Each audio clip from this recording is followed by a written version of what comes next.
My name is Dr Ben Caldecott. I'm the Lombard Odier Associate Professor of Sustainable Finance at the University of Oxford.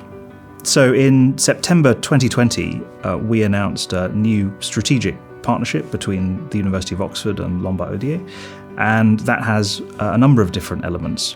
The first element is endowing in perpetuity a professorship focused on sustainable finance. Other parts of the partnership include the fact that we're working with Lombard Odier teams, whether that's portfolio managers, the sustainability team, to make sure that the latest research on sustainable finance is integrated into the decision-making of the firm. Climate change is creating structural changes in almost every sector of the global economy, creating risks and opportunities for investors. And we see this acutely, for example, in the automobile sector.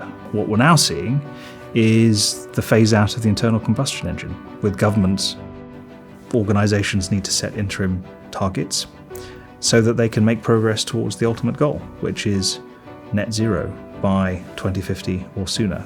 To meet the objectives of the Paris Agreement, to tackle climate change, we can't offset our way out of the problem. If offsets are going to be used, they have to be the last resort, not the first response. The second principle is that we need to move away from offsets that are stored in the short term to ones that are stored in the long term.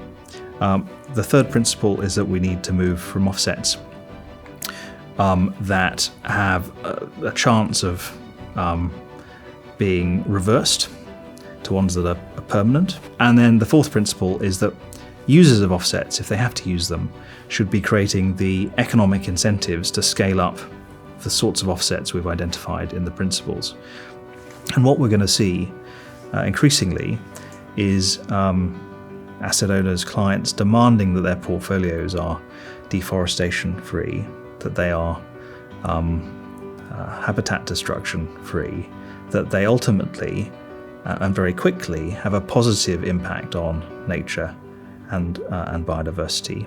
And a great challenge for institutions like Lombard Odier, but others too, is to think about how you implement that in practice. And we have to move at pace. So one of the really exciting things about working on sustainable finance is that actually sustainability is driving innovation in finance in a way that has implications beyond the sustainability agenda. So one example of this is what we call spatial finance, which is the integration of geospatial data and analytics into financial theory and practice. And satellite imagery creates a way of doing that objectively, instead of having to rely on self-disclosure, self-reporting. And that opens up whole new frontiers for analysing companies. So at the start of the COVID-19 pandemic, I think a lot of people working in sustainability, working on climate change, were worried that actually this would dampen enthusiasm and interest around tackling climate change, that this would be an excuse for a lot of actors to slow down progress that had been made. And in fact, we've seen the complete opposite. In fact, there's been more interest, more momentum. It's been a great accelerator. So trends that we have seen around the energy transition, for example, have sped up.